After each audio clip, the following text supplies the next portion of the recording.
February 19th. Today was the first witness that I didn't examine. The crime scene response team member, John Ertl, was examined by Tom Fallon, the Assistant Attorney General and member of the prosecution team. I also allowed Tom to handle Monday's press conference since he handled the witness. He's an experienced prosecutor, so doing the media shouldn't have been that difficult for him.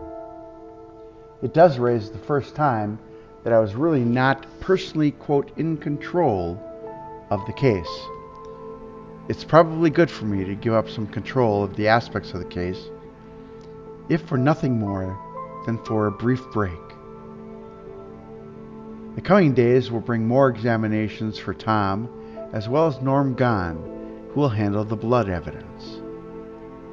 I took over in the afternoon with Manitowoc Deputy Dave Siders, who discovered Avery's burn barrel, which contained electronics including the victim's cell phone, camera, and PDA. The rest of the day included our main Calumet County evidence stack, Bill Tyson, who testified about all the searches he performed. Almost 50 items of physical evidence were introduced through Bill Tyson today.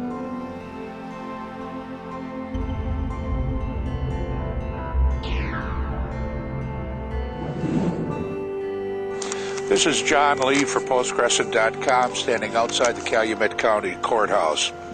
John Ertl, an analyst with the Wisconsin State Crime Lab, spent about nearly 4 hours on the witness stand today at the Steven Avery homicide trial. Testified he did not see blood spatter or the key to Teresa Hallbach's sport utility vehicle when he first was involved in a search of Steven Avery's trailer the night of November 5th, 2005. But under questioning by Special Prosecutor Tom Fallon, Ertl said it's not unusual for people to clean or attempt to clean crime scenes. He was followed on the stand by Dave Siders of the Manitowoc County Sheriff's Department and Sergeant Bill Tyson of the Calumet County Sheriff's Department, testifying on their search of Steven Avery's trailer. Tyson said that they were told early on that the trailer and evidence would be secure and would be held for much of the search that continued that entire first week of November 2005. We're now on 24 witnesses into the trial. Remember to click on postcrescent.com for up-to-the-minute updates on the Steven Avery homicide trial from Chilton. February 20. Today was our first opportunity to address the defense theory of planted evidence head-on. We started with Sergeant Andy Colburn, who is one of the 2 Manitowoc County Sheriff's deputies that the defense has claimed planted blood inside the victim's SUV. Sergeant Colburn has been the most emotionally affected by the defense allegations since they surfaced in late December. He's never been on the front page before, and you can tell his credibility and integrity have never been questioned. We've been very upset that the court has allowed any evidence of a frame-up, since there's no way to connect any cops to the presence of an old vial of blood located last summer in the clerk of court's office in Manitowoc. Just because a defense attorney says it's possible that one of the officers removed the vial and planted the evidence in the SUV and retrieved the vial does not make it evidence of that frame-up. The irony is that the defense, if they stick with it, may be easy to defeat through EDTA testing of the blood vial compared to what was found in the SUV. But more will have to be presented on this issue as the trial progresses. Direct examination of Lieutenant James Link also occurred today.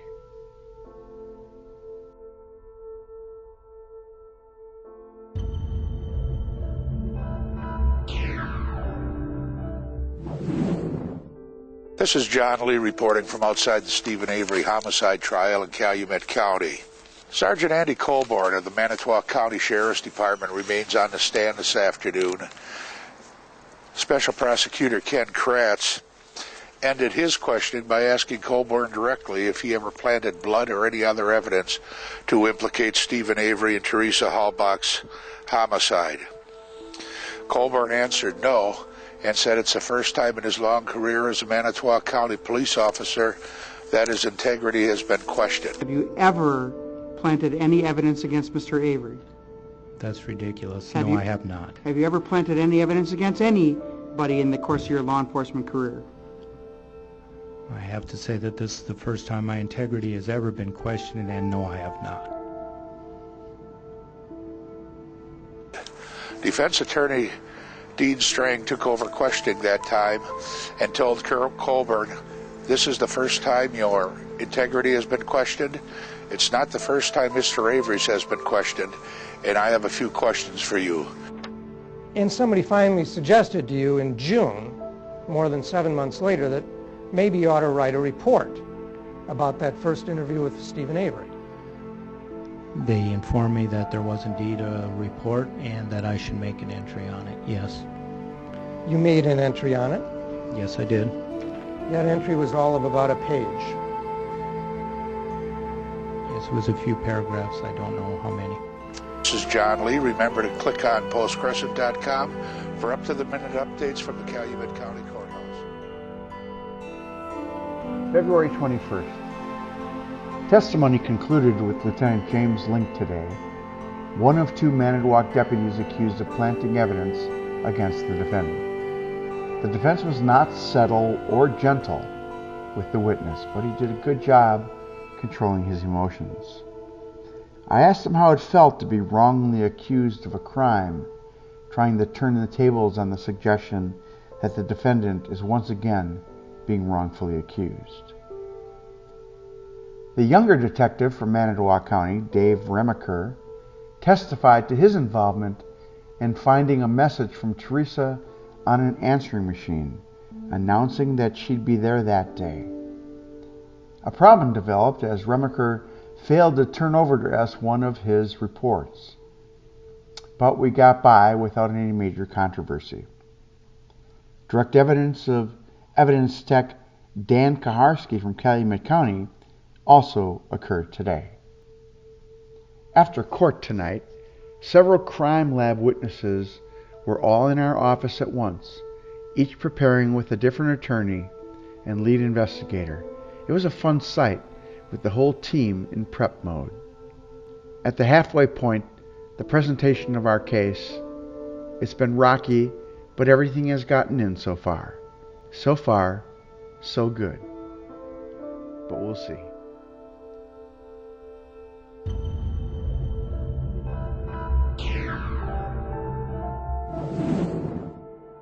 This is John Lee for postcrescent.com, reporting with an update on the Steven Avery homicide trial. Wednesday afternoon, for the first time in 8 days of testimony and the first day in over 17 months of evidentiary hearings in Avery's case, we heard Teresa Halbach's voice. Hello, this is Teresa with Outsider Magazine. I'm a photographer, and just giving a call to let you know that I could come out there today in the afternoon. It would probably be around 2 o'clock or even a little later.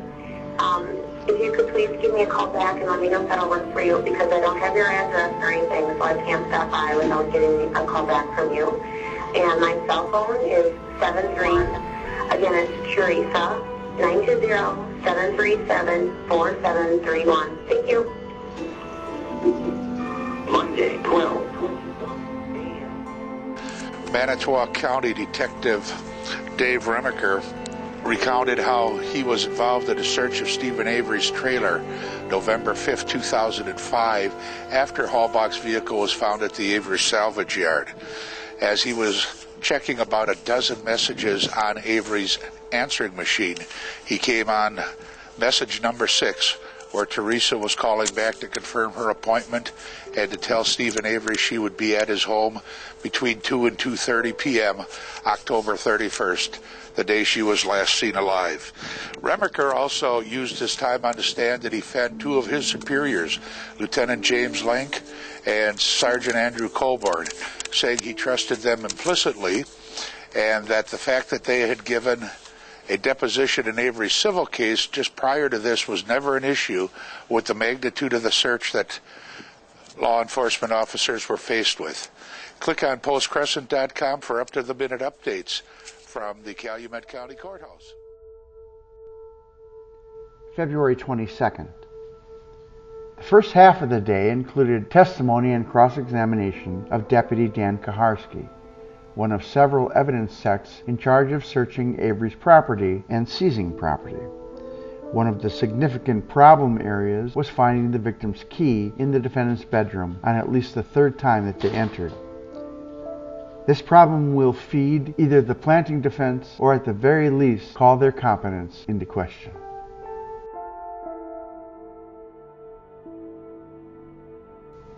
A juror today admitted that she had recalled a previous witness, Detective Dave Remaker, as a party in a previous lawsuit. But after questioning the juror and receiving assurances that she would remain impartial, she was not disqualified. The rest of the afternoon brought the end to the law enforcement search efforts and put a close to that part of the long and tedious part of the trial. Officers Gary Steyer and Agent Kevin Heimerl testified today. We prepared crime lab witnesses after court and planned for the second half of the trial, which mostly will be the science of the trial.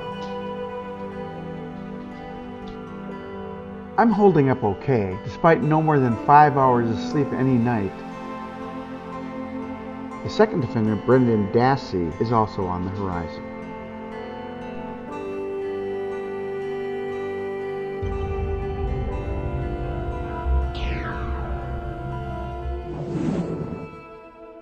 This is John Lee for www.postcrescent.com with an update on the Steven Avery trial from the Calumet County Courthouse.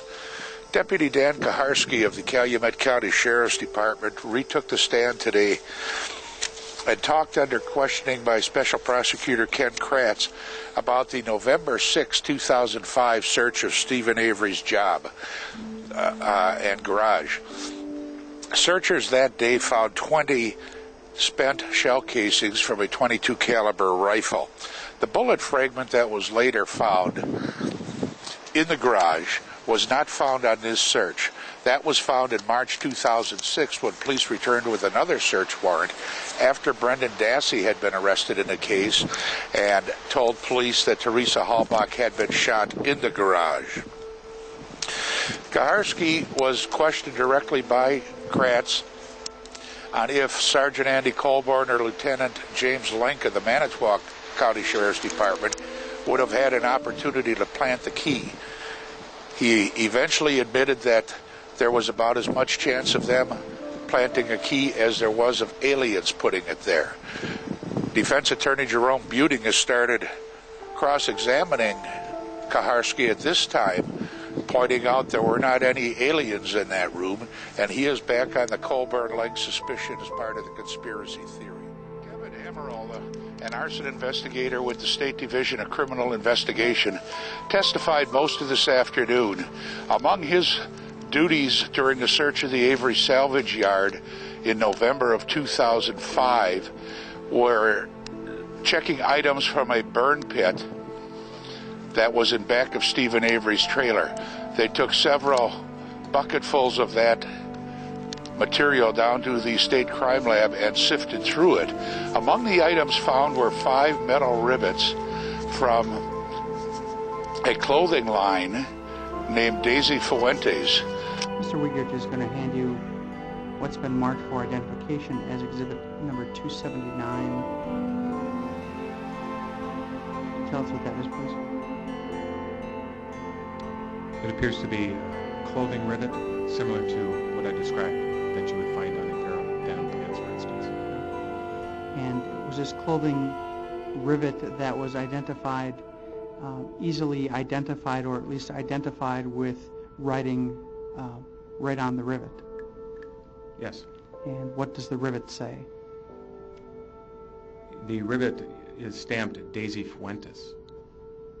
We do not know if those are the type of jeans that Teresa Halbach was wearing when she disappeared, October 31st, 2005.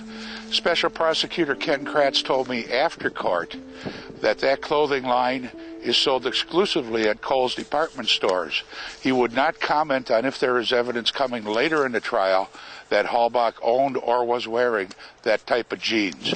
Remember to click on postcrescent.com for up-to-the-minute news and analysis from the Steven Avery homicide trial. February 23rd. Today was DNA Day, but first, Teresa's sister.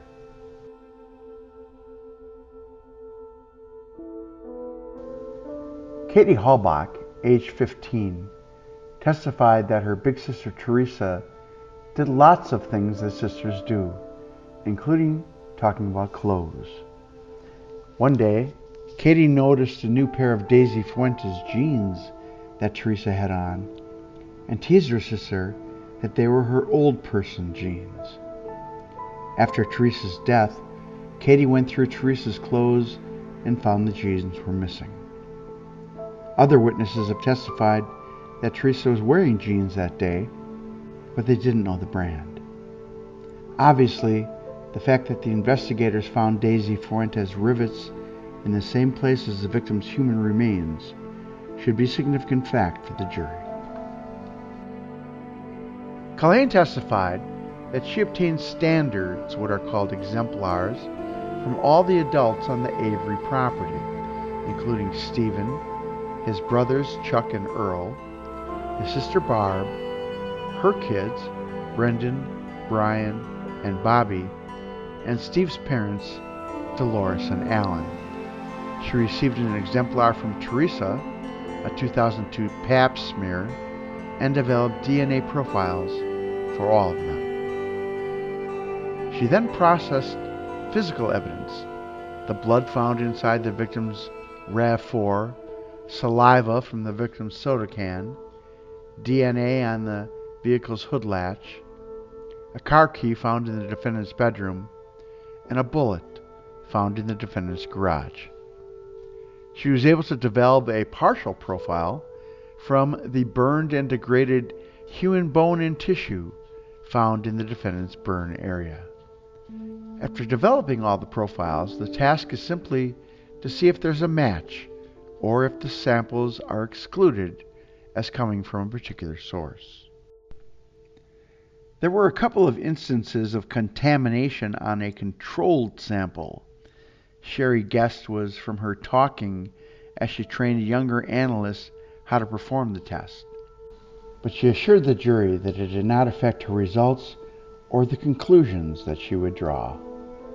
The results of the DNA testing showed the defendant's DNA, to the exclusion of everybody else, were on the following places: blood in the SUV, on the driver's seat, on the front passenger seat, on the center console floor, near the ignition on the dash, on a CD case in the front seat, on the door jamb, on the victim's passenger rear door.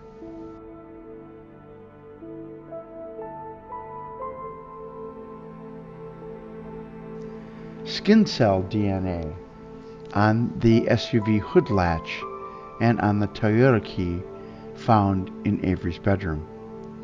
Avery's DNA was also in some places that you'd expect it to be: his garage, his bathroom, his personal vehicle.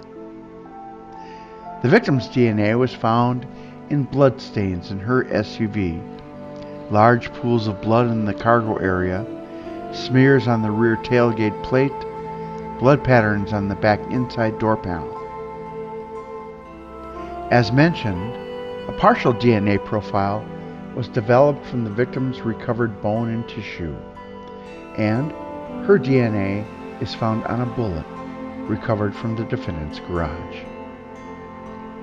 She testified the most exhibits ever submitted to the crime lab, over 340, and most requests for DNA analysis, 180, came in this case for the crime lab, making this the largest criminal investigation in state of Wisconsin history.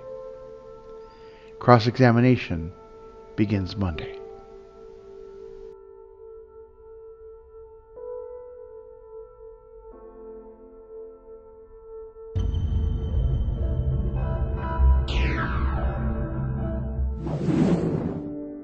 This is John Lee outside the Calumet County Courthouse for postcrescent.com with an update on the Steven Avery homicide trial. Friday's testimony started on an emotional note as Teresa Halbach's younger sister, 15-year-old Katie Halbach, testified for about 15 or 20 minutes. As you would expect, she was handled with kid gloves by both the prosecution and defense attorneys. Katie testified that her sister Teresa had a pair of Daisy Fuentes jeans, and she was not able to find them in Teresa's apartment when she accompanied police after Teresa was reported missing. That ties in with the Thursday testimony that 5 rivets stamped with Daisy Fuentes' logo were found in the burn pit of Steven Avery's trailer. Tell us who that is. That would be my sister, Teresa Halbach. Let me first ask you, Katie, if you were aware of any specific pairs of blue jeans that Teresa owned that she had at her house. I know she had a pair of Daisy Fuentes jeans. She also testified that she had given her big sister a blue lanyard. That lanyard was found with Teresa's key to her vehicle in Avery's bedroom. The 15-year-old girl was poised on the stand, but she made some big connections for the prosecution. Sherry Culhane, a DNA scientist with the State Crime Lab, is testifying today, and she confirmed Teresa Halbach as the source of 4 spots of blood found in Halbach's sport utility vehicle that was brought to the crime lab. She also confirmed Halbach's DNA on a bullet fragment that had been found in a search of Steven Avery's garage in March. Charred remains brought to the crime lab November 11th, about 10 days after Teresa disappeared, were matched with her DNA in a 1 in 1 billion chance. That test was later enhanced by sophisticated testing by the FBI that confirmed the charred tissue and bones came from Teresa Halbach. Sherry Culhane is the scientist who cleared Steven Avery in 2003 from the 1985 rape when he was exonerated by DNA evidence. Special Prosecutor Ken Kratz said there are 970 items of evidence. Of those, 345 were sent to the crime lab, Culhane said, 180 for DNA testing and 41 for blood testing, the largest case ever sent to the Wisconsin Crime Lab. Remember to click on postcrescent.com for current updates and analysis of the Steven Avery homicide trial.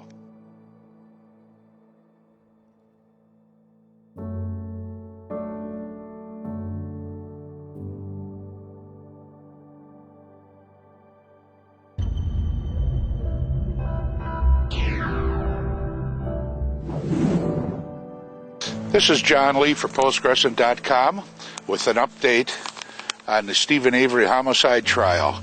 We're outside the Calumet County Courthouse in Chilton, where week 2 of testimony has just wrapped up. So far, in the first 2 weeks of testimony, there have been well over 300 items of evidence entered, and 33 witnesses have taken the stand. The last witness this week was Sherry Culhane, a scientist with the State Crime Lab.